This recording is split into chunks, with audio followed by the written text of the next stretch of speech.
Hey guys, welcome into another Wolverine Live. We're back again every Wednesday, 7 p.m. Eastern.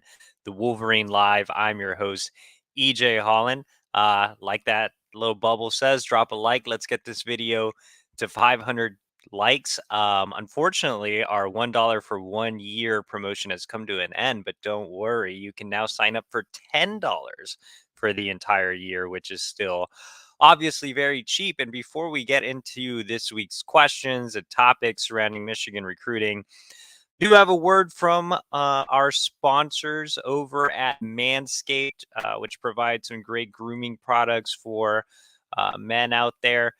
So I'm just going to quickly share this message with you guys. Welcome to Fresh Ball Fall. It's the season of pumpkin spice and making sure uh, you look nice. This means sipping cider in a fall breeze and using Manscaped products to trim your balls with ease. That's right. Today's show is brought to you by Manscaped, a company here to make sure that your foliage isn't the only thing shedding its excess leaves. Heck, even Mother Nature knows it's time to lose the excess clutter for fall. Join the 6 million men worldwide who trust Manscaped by going to manscaped.com for 20% off plus free shipping. As always, guys, I use Manscaped myself, but I really like their products outside of just the shaving stuff. I really enjoy the fresh underwear. It keeps me nice and cool in the summertime and warm in the winter time when I'm on the road traveling, seeing Michigan recruits. And that was great that I had my Manscaped underwear this weekend in the DMV. Cold, rainy weather. I had a chance to go out and see five-star athlete Nyckoles Harbor. Saw some other DMV underclassmen recruits on the Michigan board, but we already have our first question. As always, guys, I am here to answer your questions. That's why we do this every week, to interact with the fan base, to hear your thoughts on recruiting, to hear what you guys have to say, and for me to answer your questions and interact with you guys. So let's go ahead and go to our first question because it has been a big topic this week. I'm actually writing a small column on it for tomorrow. And that is Darren Harvey, who asks, is Jadyn Davis trending away from Michigan? So Jadyn Davis, top 100 2024 quarterback, who is a frequent topic on the show and the most important target in the 2024 recruiting class. As you guys can see here, he's top 10 nationally by two recruiting sites, and top 100 across the board, and top three at the position on three of the four recruiting sites. So obviously Jadyn Davis is very highly touted and very important considering Michigan's subpar quarterback recruiting over the last two cycles. They obviously had a tough run there in 2022 where they kind of missed on some big targets and took Jaden Denegal in the summer, got more of an athlete upside take in Alex Orji towards the end of the cycle. Then into 2023, they put all their eggs in the Dante Moore basket. Obviously, that didn't work out too well. Dante Moore committed to Oregon. So now the focus is fully on Jadyn Davis. Michigan is not taking a different approach despite the outcome of the Dante Moore recruitment. They are still taking that all our eggs in one basket approach. That means that they are only recruiting Jadyn Davis. They're not really in contact with any other quarterbacks. Now, there are some 2024 quarterbacks that they like, that they offered early, but Davis has been the complete focal point at the position. So whether that's a good strategy or not is a completely different argument. Let's just talk about Davis and his recruitment, since that is the question that Darren asked. I would not say that Jadyn is trending away from Michigan. I think the recruitment is a little frustrating because Michigan has definitely had its chances to close. They have not been able to close. He's the only quarterback target on the board. Given what I just said about Dante and Dante ending up elsewhere, I think that's created kind of a little bit of a fear that Michigan misses out again on an elite level quarterback. I mean, Michigan prioritized Jadyn Davis over a legacy recruit in their own backyard in CJ Carr. They absolutely love Davis. They had him on campus 3 times in 4 months.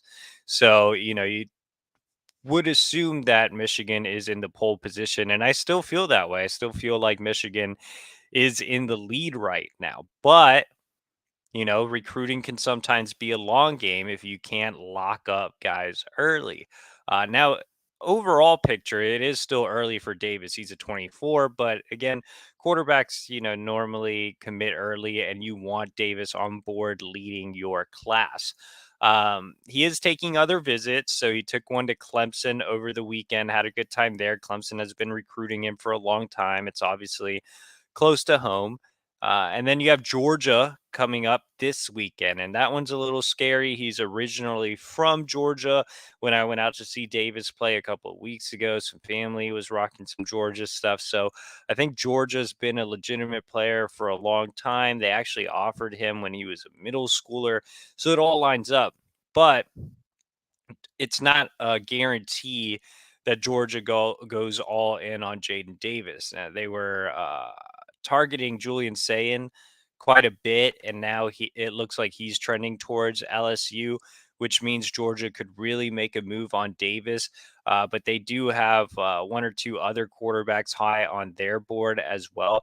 And it's actually kind of a similar situation at Alabama. So I reported last week that Alabama was showing more interest in Davis. He is in their top tier of quarterbacks like Georgia, but they have not gone all in on Jadyn Davis like Michigan has.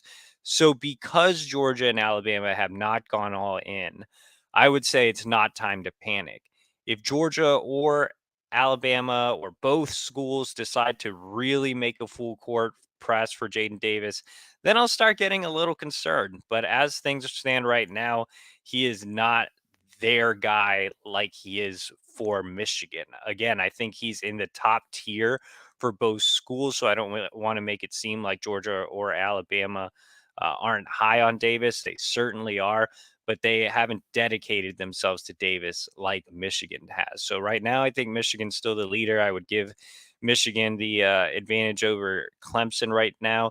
But Clemson's very much in it as well. If Georgia, decides to make him the priority this weekend, then this recruitment could certainly change. Like I said, Alabama, kind of the same thing. They're trying to get him on campus before the end of the season.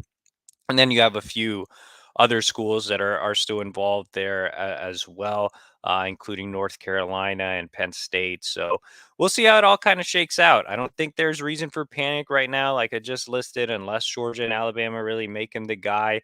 Then I would start to panic a little bit. Right now, I feel fine. I have no reason to remove my Michigan pick of Jadyn Davis. I think it is a little concerning that Michigan wasn't able to get him on board during that visit for the night game against Hawaii. It's kept the door open for other visits, but you know, lining things up, like I said, Georgia, Alabama haven't made him the guy. It's still somewhat early, even though he's a 20, even though he's a quarterback. I still think it's somewhat early. So, I think Davis also wants to do his due diligence. He's a really intelligent kid. He knows what he wants in a school. He has an entire checklist, so he is enjoying the process as well and seeing how things kind of shake out with some of these SEC schools. So I think there's still some moving parts there, and we'll just have to wait and see how it all shakes out. Um, let's go ahead and go to another question. Leo Gerstein says, who are we targeting for safety in 2024? So that is a good question. Right now, Michigan is not in a position to take a safety in 2023. So this current cycle, I've been told on a number of occasions that Michigan is not really going to make a move for a safety unless they feel like it's an elite athlete or a special player that can help their program. Given the number of guys they landed in the secondary last cycle, I think that's why they're taking that approach. So yes, in 2024 they will take a safety or two. They are looking at several guys in 24. Some names, I guess, that definitely pop up into my head are Jacob Oden. Um, a legacy recruit out of Harper Woods, so an in-state kid. His father, Rod Odin, was a walk-on at Michigan, former fullback. So he's definitely one that comes to mind right away. I think Michigan is in a really strong position given that family connection. But you do have some other schools like Notre Dame and Michigan State making big impressions on him as well. Our great producer, Matt Hutchinson, pulled up his profile here. Um, and Odin is rated as a top 200 prospect nationally across the board. So pretty similar rankings from all the recruiting services. And I agree. I've seen Odin on a number of occasions, and I would put him in the range with everybody else. So I think this is a prospect that I guess everybody can agree on for a change. But Odin is definitely one to keep an eye on. Another in-state guy, Jalen Todd, is one to keep an eye on. So look, I think right now for safeties, they're gonna look inside out. So they'll look at Todd, they'll look at Odin. Both are commitment candidates. Todd being out of Southfield A and T, AT&T. I think that they'll also obviously look at some big names nationally. They'll see who they can get on campus for these bigger games against Penn State and Michigan State. And I overall at the Wolverine, I do plan on doing some early position breakdowns to give you guys more on who Michigan is targeting early on in 24. But I think the in-state guys obviously come to mind, and Michigan will work outside and see who they can get on campus from a national perspective. Let's go ahead and head out to our another question. Jesse Areola. What Mike Hart said a couple of weeks ago affect any five-star running backs coming to Michigan? So Mike Hart said he basically doesn't value stars as much, and no college coach should. I think a more telling sign for a high-level recruit is, are your peers going after him? Do they value them? Um, the same way that you do. I think that's kind of a good measuring stick. Now, I'm not saying you should offer guys because other people are offering the same guy. I'm just saying I think that's a better measuring stick than just, hey, this guy's a 5-star, a 4-star, rank this. I think I like to see which recruits are actually being targeted by which schools. Is, X school actually winning battles over this school? In terms of Hart's comment about, wanting guys that are program fits, he absolutely should look at program fits. I think there's a good mix, though. I think you can find highly touted guys that fit the Michigan mold. My issue with Hart has long been just settling for guys early as opposed to really getting in the trenches with some of these bigger recruitments. Now, Hart is known as a great coach, as a great developer of talent, as a great identifier of talent. So he very well might hit on some of these more hidden gems. But at the same time, if you're a Michigan fan, you have to kind of salivate at the prospect of Hart potentially coaching up a guy that's a high 4-star prospect, 5-star level back. But in terms of his comments, I don't think that it really makes a difference. I don't think that, 5-star running backs are reading what every coach says every week. I think because, everybody here's a Michigan fan, you're, consuming that content all the time. But I don't think recruits are really looking at it like that. And even if they do, even if they read his comments, I think from a context perspective, Hart's not saying that he wouldn't recruit a 5-star back. He's just, saying he has his own recruiting approach. But again, what I'd like to see from Hart as a recruiter is just building those early relationships with highly touted backs. It looks like he's starting to do that here in 2024, which is definitely a positive sign. And then just be more active with those highly touted guys. Don't necessarily settle. You don't have to settle. You're at Michigan, you're a Michigan legend. You can get those highly touted guys, and then just be more involved in recruiting in general. When you're a guy that carries that name recognition of Mike Hart and is as passionate about the Michigan program as he is, I think he can help a lot more on the recruiting trail moving forward. Let's see. Let's go down to King Davis.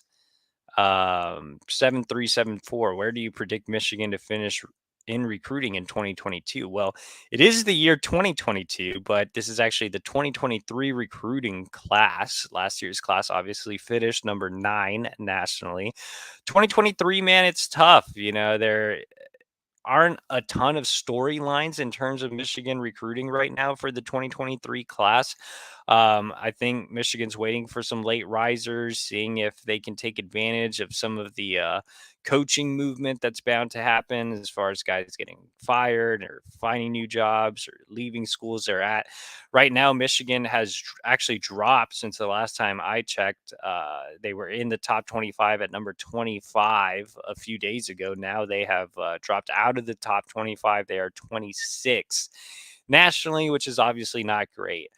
I do think Michigan, again, can work its way into the top 15, but I'm not expecting a top 10 finish like last cycle. I think they can have somewhat of a similar close, but it's really going to be hard for them to climb back into the top 10, which is, no way around it. Pretty disappointing coming off a college football playoff appearance, but this staff is really good at getting guys in late, at finding some guys that rise as seniors. So I think I actually had a conversation with one of our other colleagues, and I told him, look, it's going to be a crazy 6 weeks, like, so all of November and the 2 weeks or whatever it is leading up to the early signing period, like, that's going to be a crazy time in Michigan recruiting, because you're just going to have guys pop up left and right.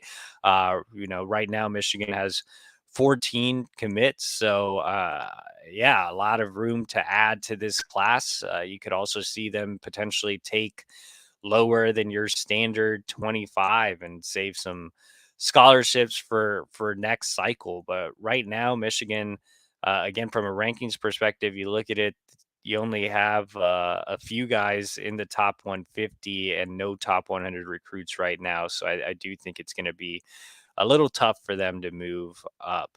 Let's go ahead and go over to um, Tunde Aduroja. Sorry if I mispronounced that. I would appreciate you for joining. Why does On Three have Jadyn Davis ranked so much lower than the other side? So again, for those that are just joining, we talked a little bit about top 100 quarterback Jadyn Davis earlier in the show. Here we're going to talk about his ranking. So I think our producer Matthew Hutchison is about to pull up his ranking here on the screen so we can get a good look at every service. So as you see here, 24/7 and Rivals both have him exactly the same. Number 8 nationally, 24/7 having him as the number 2 quarterback and Rivals as the number 3 quarterback. ESPN also has him as the number 3 quarterback, but the number 38 recruit nationally. And then On Three has him down at number 9 and number 9 quarterback and number 75 overall nationally. So definitely a difference there. I obviously still think number 75 is great, but definitely a drastic difference. Our rankings director, Charles Power, handles most of the rankings situation. I can't tell you that some knocks on Jadyn Davis are he is on the shorter side, so he is right at about 6 foot, maybe 6 foot and a half. I'm not sure if I would even give him a half inch, though that's might be what he's listed at. Yep, 6 foot and a half. So yeah, just right around 6 foot. He's on the shorter side to make it simple. And he's not a guy that's like a Kyler Murray or Bryce Young or a Russell Wilson. Like, he's not a guy that has great escapability in the pocket, and he doesn't make a ton of plays with his legs. So when you're that height, you're expected to also be a bit of a dynamic athlete. And so I don't think Davis is that. I think he can run if he needs to. I think he can evade pressure if he needs to, but that's not necessarily his forte. On top of that, as a sophomore, he only completed a little more than 50% of his passes. And some of the concerns I had when seeing him in the summer in 7-on-7 were accuracy issues, especially short to intermediate. He actually seem to have more accuracy on deep balls, and he has tremendous arm strength, and that's what makes him a really special prospect. But I do think he struggled from an accuracy standpoint, and I think a lot of that had to do with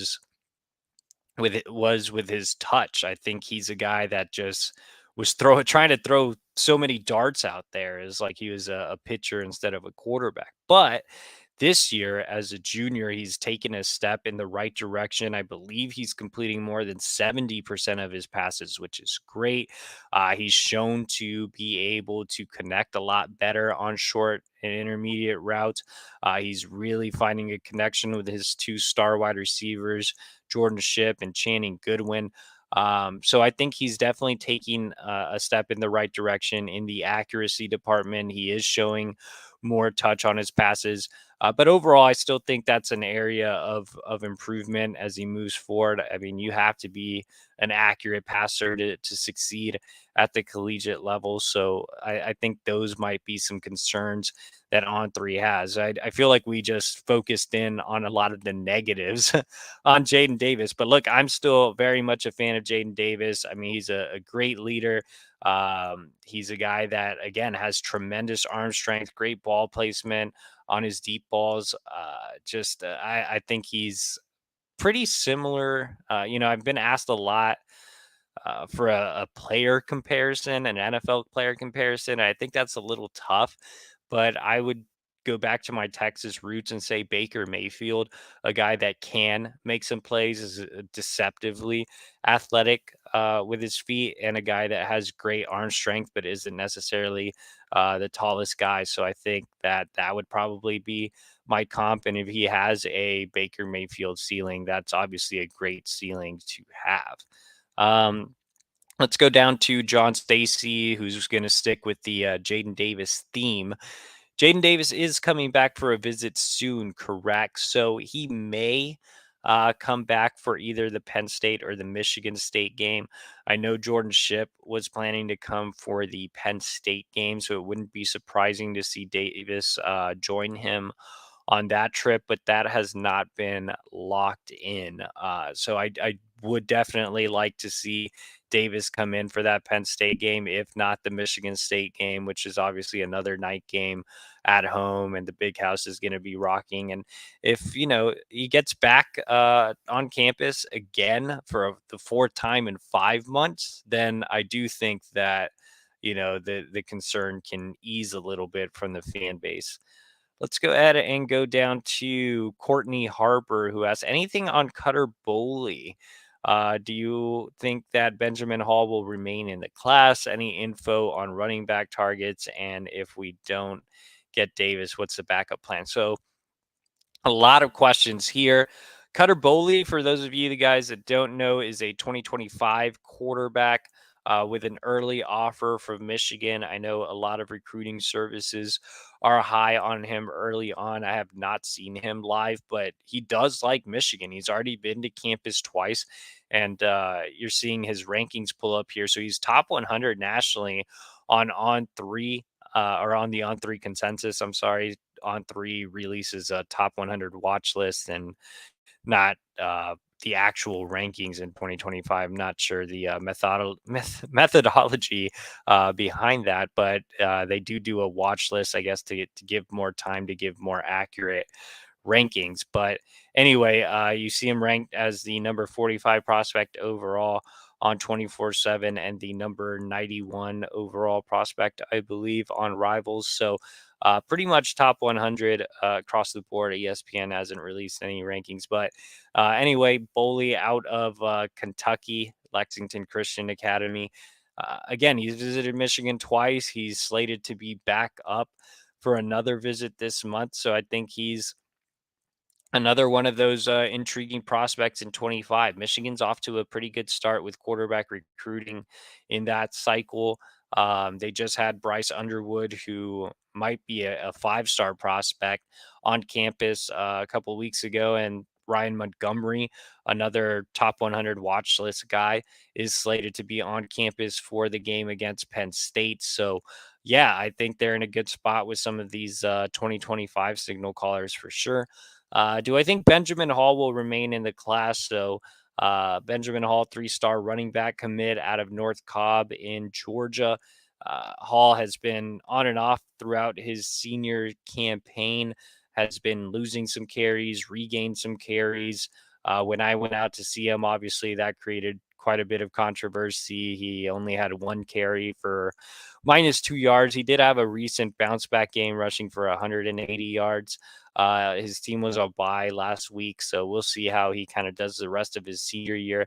Not exactly the type of production you'd like to see from a Michigan running back commit. I do think Hart really likes him though, so as of now, I would say he remains in the class. I mean, I guess anything is possible when you don't really produce as a senior, but Hall has that build that Hart really values, 5'10, 227. So he's a smaller, thick built running back. He has tree trunks for legs. He's a guy that should be a power back between the tackles and a good complement to a guy like Cole Cabana, who's more of a speedier take. So we'll see what happens with Hall. I mean, they have monitored some other running back targets to kind of get to your next question. Ex Iowa commit Kendrick Raphael is a name that has been known out there, but nothing too serious right now. And then your last question: if we don't get Jadyn Davis, what's the backup plan? So there is no real backup plan. I mean, like I said, Michigan is taking the same approach they did with Dante Moore, all the eggs in one basket. Again, that's another argument whether Michigan is taking the right approach in terms of quarterback recruiting. It could have serious implications if Michigan does not close with Jadyn Davis, but they have blinders on. All they're doing is recruiting Jadyn Davis. I do think if Michigan does miss on Jadyn Davis, then a guy that would immediately come to mind would be Michael Van Buren, another top 100 prospect out of national powerhouse Baltimore St. Francis. I love Van Buren. He is on the shorter side as well at about 5'10", 5'11", but unlike Davis, he is an extreme athlete. He's a guy that can make a ton of plays with his legs. He's extremely elusive. His escapability is great. His game is fairly similar to that of Bryce Young. He's gone from an unranked prospect to again a top 100 prospect nationally. He plays great competition week in and week out at St. Francis. He was extremely impressive at Future 50, Under Armour's big camp this summer, even outdueling 5-star 2023 quarterback Malachi Nelson. So, yeah, a lot to like about Michael Van Buren. He would be my next man up, especially given all of Michigan's ties to St. Francis. I do think they are a little behind in that recruitment, just kind of nature of going all in on one guy. But at the same time, with the St. Francis connections, with him having been on campus before, I think Michigan could quickly make up some ground there. Let's go down to actually Courtney Harper hopped in with another question right after that. Possible flips. So, some possible flips for Michigan. Nick Fattig, offensive lineman committed to Texas Tech, is in the process of scheduling an official visit. More of a straight interior offensive lineman that would be really good to pair with Amir Herring. Obviously, Michigan is in a strong spot with Nathan Afobe, who's a swing guy, a guy that can play guard and maybe some right tackle as well. I think with Michigan taking a small number of offensive linemen last cycle, they could, potentially take both Fattig and Afobe if they're lucky enough to be in a position to land both. Michigan obviously needs another linebacker, and Hayden Moore is one that is committed to Nebraska. Obviously, Scott Frost is no longer there, so he's one that could definitely be a flip candidate. I know he has been talking to the Michigan staff, so we'll see if they can get him on campus for an official visit in the fall. And then, I know a lot of people are wondering about Notre Dame commits. I think the guys that have the most buzz there are Charles Jagusaw and Jaden Osbury. Jagusaw, a 5-star offensive lineman. Jaden Osbury, a top 100 linebacker.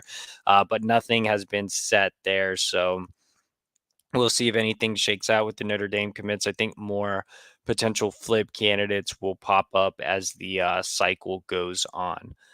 Let's go ahead and go down to Funky Bunch 3. He says, what schools are targeting Michael Van Buren if Michigan misses on Jadyn Davis? So some of the schools that are high on Michael Van Buren, Oregon.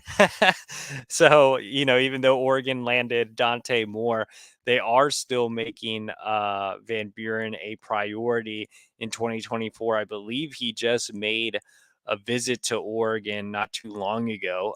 Penn State, as you see here, is the RPM leader, and they have been recruiting him extremely hard. Penn State obviously does well recruiting in the DMV Baltimore area, so I know they are a strong contender in that race. Interestingly enough, according to our great Penn State site at On3, the Penn State staff is actually set to visit Jadyn Davis this week. So they are recruiting both Davis and Van Buren, which is definitely interesting. I don't think Penn State is that much of a factor for Jadyn Davis. I think they are definitely more of a factor for Van Buren. Alabama offered Van Buren a couple of months ago. I know they are considering him as well. Same as Jadyn Davis. I mentioned that situation. Alabama hasn't really honed in on a quarterback for this class. I mean, if you're Alabama, you're obviously very selective on the recruiting trail, and I think they're just kind of taking their time and seeing which 2024 they like the best. But Van Buren's definitely in that group of quarterbacks that they really like. There are a couple others that are really involved there as well, but I would say those are some of the main ones. Let's go ahead and go to Jesse Areola. He says, Jared Gibson, can Mike Hart close on a 5-star? I think Edwards signed before he came. So, yes, Donovan Edwards was a J Harbaugh land. Jared Gibson, for those of you guys that don't know, is the nation's #1 ranked running back in the 2024 recruiting class. He just named Michigan in his top 12, which is obviously a gigantic list. Still, very positive to see Michigan in that list. Again, it looks like Mike Hart's starting to gain some traction with some highly touted 2024 running backs, which is all I want to see. It's definitely great news that Michigan's in that list. I don't know how newsworthy it is, though, just given the size of the list. I think right now Michigan just needs to get him on campus and see where things go from there. He is a Florida native, so a lot of times guys that go to IMG, come in from all over the country, but he is from Florida, as you see there. His hometown is Gainesville, Florida. So I do think it's going to be tough to pull him from the Southeast, especially with us being in the era of NIL. I think it's going to be tough for any 5-star level skill position to end up at Michigan with what's going on in college football right now. But Michigan definitely an appealing option for running backs. Mike Hart, obviously a legend. A lot to sell to running back recruits. I just think Gibson is going to be more of an uphill battle. But as you see here, he is the #1 running back across the board. All 4 recruiting services in agreement that Jared Gibson is the top back in 2024. Let's go ahead and go down to Ben Recht. He says, just joined, so not sure if you've covered it, but what's the latest on linebacker recruiting? It seems like we get this question every week, man, and we're still waiting for new targets to pop up. So not a lot of movement there. Obviously, Michigan has 1 commit in Samaj Bridgman. The Wolverines looking to take another backer. We talked about Hayden Moore a little earlier in the show. Nebraska commit that's been in contact with the staff. He could definitely rise up as a guy that gets on campus for an official visit. Arion Carter out of Tennessee is a new offer, but he's completely blown up. I do think Michigan is in the running for an official visit there, but Alabama seems like the favorite in that recruitment. I think an under the radar guy that hasn't been talked about a lot that I just wrote about this week is Desirio Riles out of Jacksonville, Florida. So Riles picked up a Michigan offer in the spring, and then we really didn't hear anything about him. I just happened to see one of his tweets come across my timeline, and I was like, oh, let me just check in on this guy, and then did a little more digging on him. And the staff has been in contact with Riles. Again, he's a 3-star out of Jacksonville. He's trying to see if he can get on campus at some point in the near future. Michigan is by far his biggest offer. His only other Power Five offer is from Boston College. So if Michigan does push for Riles, then he would definitely be a guy that the Wolverines would be in a favorable position to land, especially given George Hilo, Michigan's linebackers coach, obviously has a lot of ties to North Florida, specifically to Jacksonville. So, given those connections, I definitely think it's something to watch. If Riles does make it to campus, he could potentially be the other backer in this class. But as always, Michigan is evaluating senior film, so there could be some guys that pop up, maybe some late risers like Jimmy Rolder last cycle. Let's go ahead and go down to Lance Martine. What about this 5-star quarterback from Belleville? Was he at a game a couple of weeks ago? So, yes, Bryce Underwood, terrific prospect. I really enjoyed watching Bryce Underwood throughout the offseason in 7-on-7, playing with Sound Mind, Sound Bodies Max X team, which also featured Michigan wide receiver commit Samaj Morgan. But yes, Bryce Underwood is a big time talent. I don't think I've seen a quarterback as young as he is built as well as he is. So he's listed by On3 as 6'3", 202 pounds, which obviously is big for a 25. I think he's bigger than that, to be honest. Like, I think he's like 6'4", 215 at this point. I mean, he's huge for a QB, just huge in general for a 15-year-old. He led Belleville to a state title as a 14-year-old, which is extremely impressive. He has a cannon for an arm. He's a guy that is continuing to improve just from a mechanics and accuracy standpoint. He works closely with quarterback guru Donovan Dooley. So I think he's improving in a lot of areas, which is, for a young guy, I think, just getting down your mechanics, getting down your feet will obviously improve your accuracy. And I think Bryce is really showing out as a sophomore. And like I said, he led Belleville to a state title as a freshman. So the arm talent is insane. If he puts it all together, I definitely think he can live up to his billing early on. You see here, he's a top 100 guy, or on the top 100 watch list by On3.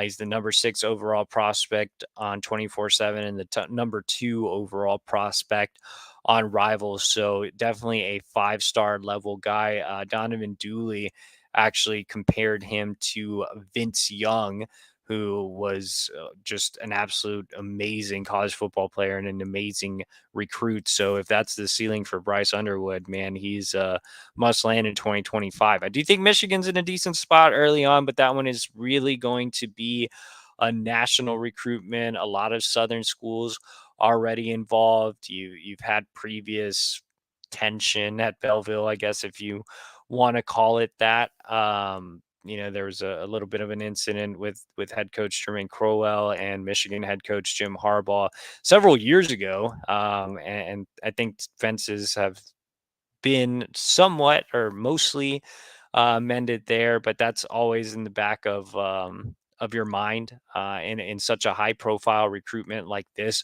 But talking to Dooley, talking to guys around Underwood's recruitment, Curtis Blackwell, I think everybody has had said nothing but great things about Michigan. So I'm not sure how much of a role that will play in his recruitment. I know that question's bound to pop up. So, just addressing it now, I think Bryce is his own guy. He's a very intelligent, quiet kid.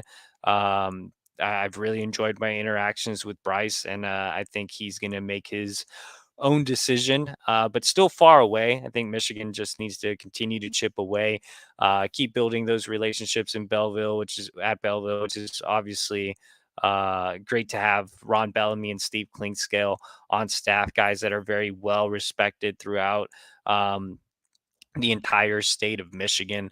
But yeah, I think, Bryce, a supreme talent, and Michigan values that early on. Let's go ahead and go down to another question from Jesse Areola. Anything on Hill at cornerback? Worried about Illinois winning this year? Any updates? So, not a lot from the last time we talked about Jair Hill. I obviously was in Illinois to see him a few weeks ago.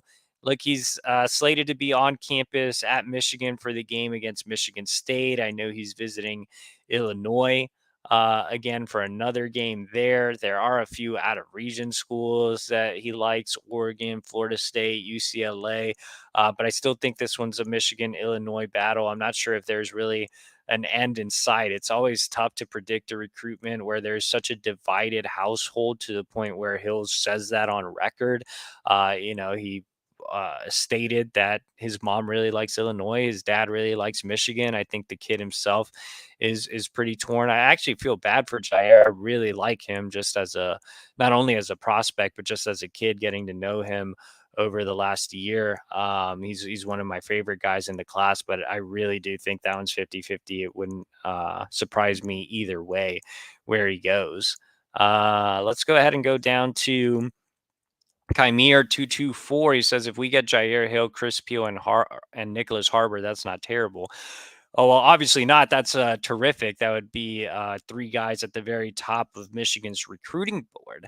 Unfortunately, Jair Hill is a toss-up right now with Illinois. Chris Peel, it seems like he's favoring Georgia, and he's going back to Georgia this weekend, which not great when your decision's right around the corner. And then Nyckoles Harbor, still a long way to go. That one could potentially go into December and into February, since he's not an early enrollee and hasn't ruled out making a decision during the late period. So I think Michigan's right at the top for Harbor, but you have plenty of competition there. South Carolina, Georgia's rising up. Definitely keep an eye on Georgia in the Harbor recruitment. You know what? Georgia is never talked about with Nyckoles Harbor. Don't be surprised if the Bulldogs get an official visit there and make a run late. South Carolina, again, like I just mentioned, built up some momentum heading into their OV. Miami is another school that's recruiting Harbor hard. They were actually there to see him when I saw him this past weekend, and the Hurricanes are looking to get an official visit. LSU is scheduled to get an official visit, or they were actually scheduled to get an official visit this weekend. That visit's getting pushed back to December, but LSU still very much in the mix. And then the home region school, Maryland, also in there as well. But yeah, man, I mean, still a long way to go with Nyckoles Harbor. I wouldn't make any assumptions with him. I think with track being such a factor, that's been a little bit of a negative against Michigan, and a positive for some of the Southern schools that have a better climate, and just a little bit of a better record when it comes to track. So we'll see what happens with Harbor. I can't, since the show topics main point was supposed to be about Harbor. So I went out and saw Harbor. Since we're on the topic of Harbor, let's go ahead and stick with him. So I went out and I had a chance to see Nyckoles Harbor this weekend in Washington, D.C. At his game, and wasn't super productive on the offensive side of the ball. Actually only got one target, which was a little disappointing. He did show to be a capable and physical blocker as an inline tight end. And then as a defensive player, it was an extremely muddy field. Like I said at the top of the show, the weather in Washington, D.C. was not great.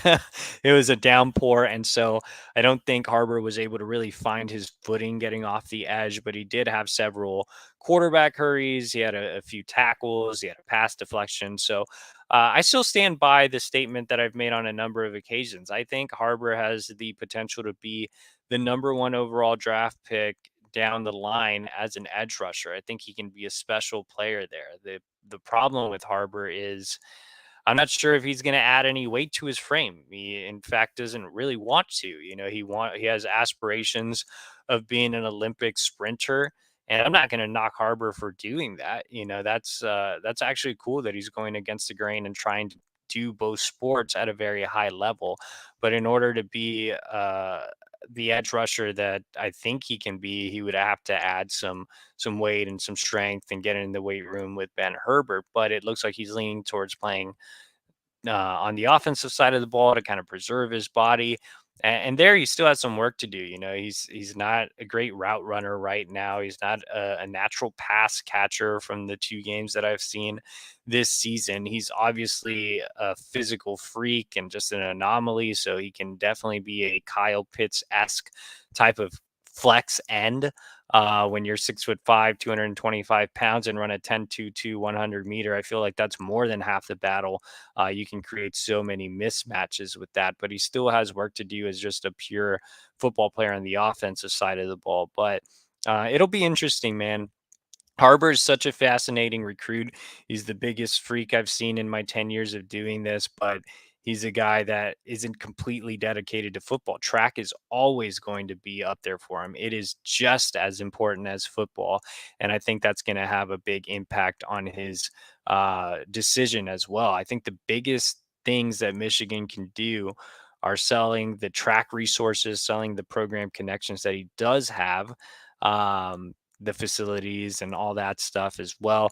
I know Michigan isn't climate friendly, but they have a great indoor. So, we'll see how things shake out from the track side. And then the other thing that Michigan has an advantage over all schools here, with the exception of maybe, I mean, they have an advantage over USC, but USC is probably the school that's closest to Michigan in terms of the academic reputation. Michigan, obviously, a superior school to South Carolina and LSU. And while Miami's a good school, I think Michigan and USC are the only real elite schools. And with Harbor's aspirations to be a surgeon, I think the academics were a big selling point on the official visit and have to be continued to be hammered home with Harbor and his family. So Michigan's still the recruiting prediction machine leader, but we have several months to go before this one is over. Justy Areola with a quick comment says, need some DBs. I agree. I'm interested to see if Chris Peel does commit soon and if he picks Georgia, which guys pop up. Like I said earlier, no safeties expected in this class. But they do want 2 corners and potentially a nickel. Aaron Gates, as of right now, it seems like he's going to stick with Florida. Jair Hill is a 50-50 battle. Like I just said, Peel might, be leaning towards Georgia going into another visit. So pretty tough there in the secondary. Good news is Michigan had a historic haul last cycle. Bruce McGraw says, I have 2 boys that play football, 10 and 11. Explain the process of getting them ranked. Well, it's too early for that, Bruce. Just let them enjoy Pop Warner. Any updates on Arion Carter, the linebacker out of Tennessee, who is, he's a Memphis commit. I feel like everybody forgets he's still committed to Memphis because he's blown up. So like I said earlier in the show, I think Alabama is the leader in that recruitment right now, but Michigan is in that top group. I think they're in line to get an official visit. His recruitment has just taken off so fast that I think it's too early to tell what's going to happen. But Alabama has been there with him from the start of his blow up. They got him on campus for a visit. They're getting him on campus again for an official visit later on in the fall. So I think he'll be a tough pull. As you see here, he was kind of an unknown 24/7, no ranking, ESPN, no ranking, rivals a 2-star ranking on 3 up to speed with the 4-star ranking. But this guy that kind of came out of nowhere, but Alabama was actually on him fairly early. And I do think they are the leader. There are some connections there. He played on the same 7-on-7 team that Miles Pollard played on, Michigan's freshman defensive back. And then Michigan has obviously had success with Junior Colson, a fellow Nashville area native that they can definitely pitch heavy at Carter. But I think Carter's recruitment has just exploded so much. He's going to be a tough one to win. Let's see. Let's go back to JR, who asked any current commits that I expect to move up in the rankings, like wide receiver Frederick Moore. So Frederick Moore having a really productive senior season. I went back and watched one of Moore's games this week, just a full game film, because Moore's a prospect I did not like in the summer. I saw him live in 7-on-7, and he struggled there, didn't have much production. He has questionable track times. But man, on the field, he's looked great as a senior. It's really been encouraging to see. I do think he's a guy that could get potentially bumped up to a 4, just based on senior film. He looks faster than the track times would indicate. I know recruiting services value verified track times a lot, so I could still see them keeping him at a 3. But I think he does look faster. His acceleration has been great. And the thing about Fred Moore that's always stood out is his route running, and I think his route running has only gotten better. He runs routes like a 4-star. I think the biggest question has been his speed, but I do think he's gotten faster. I do think he's showing more bursts. I do think he's looking quicker in short space as well. He's made several plays as a return man, not just as a wide receiver. And every week when I write up that commitment stats roundup, it's like 4 catches, 3 touchdowns, 3 catches, 3 touchdowns, 4 catches, 2 touchdowns. He's just been really productive, and he plays at a good program at Cardinal Ritter. I posted a clip of Moore going deep from that game that I was watching this week, and it was just such an impressive route, impressive speed, getting behind the defense, and an impressive catch, just a great play all around. If you haven't seen that clip, go to my Twitter feed and watch it. It's really impressive. So, yeah, Frederick Moore is definitely one to keep an eye on, just based on the senior season he's had. Obviously, you've had guys already move up, like Collins Anchimpong, who unfortunately tore his meniscus. You had Cole Cabana really make a rise in the rankings. Samaj Morgan's having an outstanding senior season. Unfortunately, I just don't think he's going to rise in the rankings because they value NFL potential so much. Evan Link is my highest graded recruit in the class. I do think there's some rankings debates with Link. I know On3 has him ranked really high, but other services do not. So I think other services could definitely catch up with Link.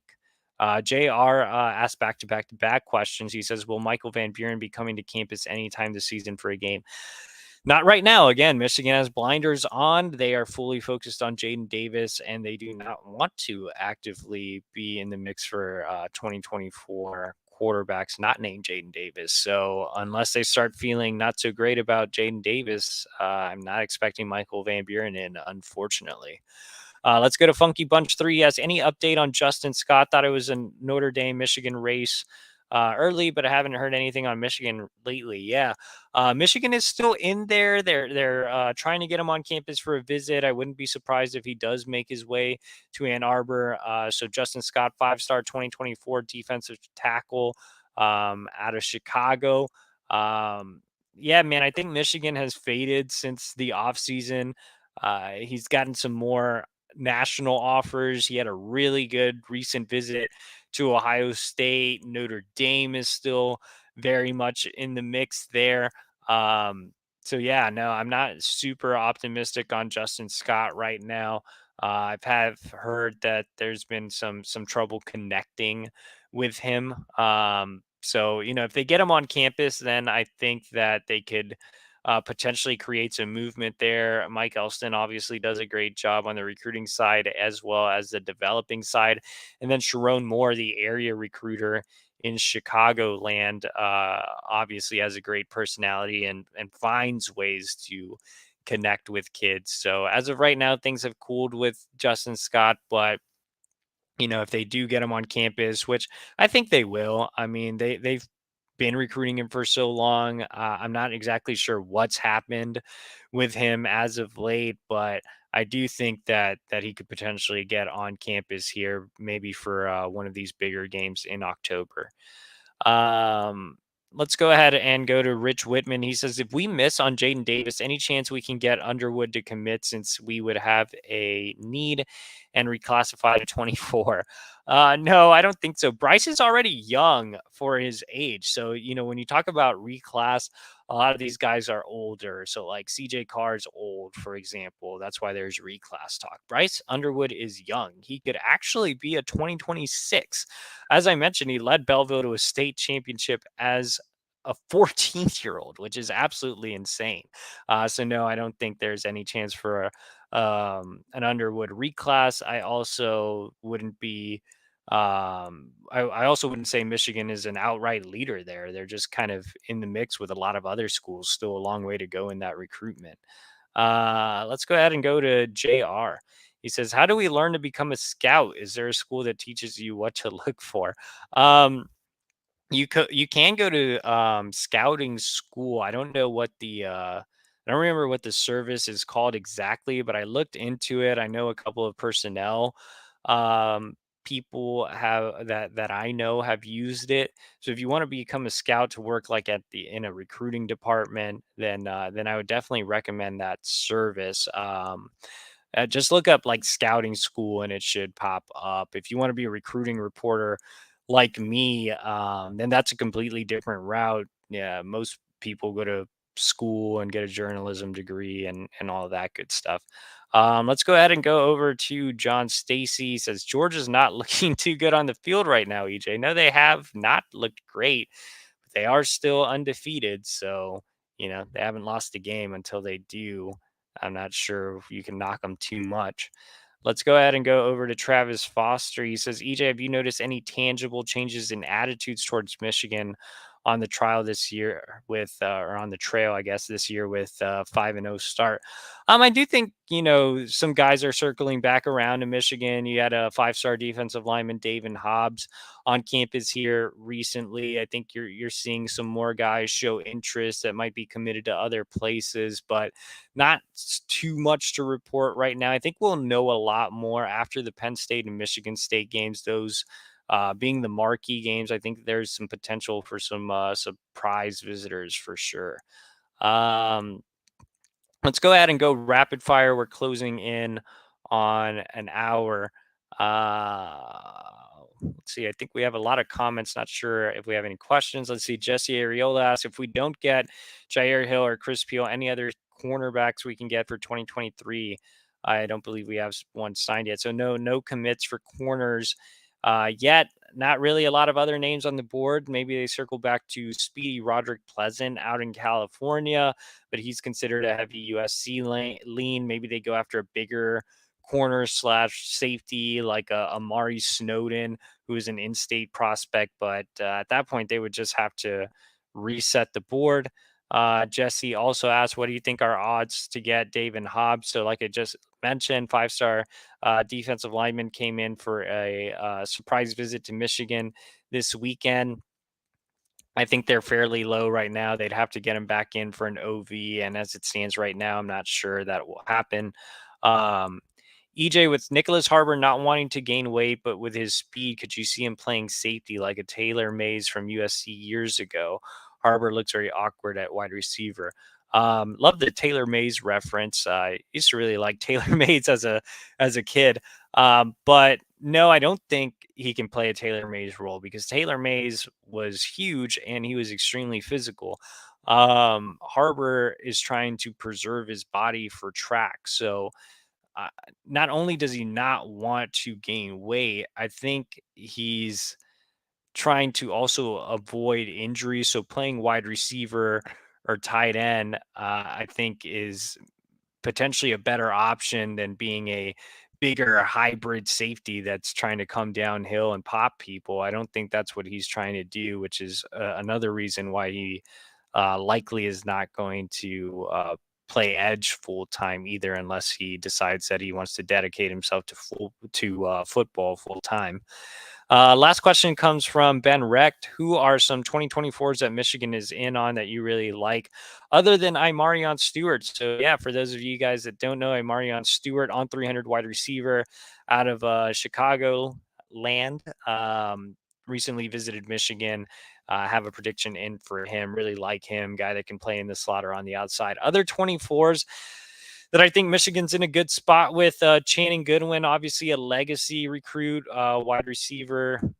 His father, Jonathan Goodwin, played with Ron Bellamy at Michigan, went on and played in the NFL. I think he's a guy that could jump on board, really productive, not super speedy, not the biggest guy, but just always open, great route runner. His teammate, Jordan Shipp, and both of these guys, obviously teammates with top quarterback target Jadyn Davis. Really like Jordan Shipp, kind of a thicker built wide receiver at 6'2", 185. Plays a lot on the outside, but I think he's a prospect that you can use in the backfield as well. He returns kicks, so he's really interesting, just explosive at that size. So those are two guys that I really like as well. Blake Frazier, his father played at Michigan, so he's another legacy recruit. He's a fast rising offensive lineman out of Texas. He just came in for an unofficial visit. So another guy with program connections. I mentioned Jacob Oden earlier, another legacy recruit. So, a number of legacy recruits in the 2024 class. I think Michigan's off to a really good start with. But that's my time, guys. I guess we have one last comment. Funky Bunch says Nyckoles Harbor for running back. I feel like that's the most injury prone position, so probably not. But I appreciate your time, guys. Thanks for joining me.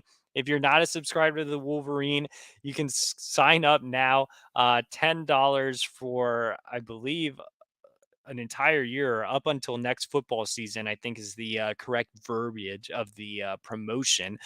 Drop a like. Let's get this video to 500 likes. Subscribe to our YouTube channel. It is completely free. We're throwing up new YouTube content every day. So, does not hurt you. It only supports us if you subscribe to the YouTube channel and obviously subscribe to the site. Hope you have a great rest of the week. And yes, go blue.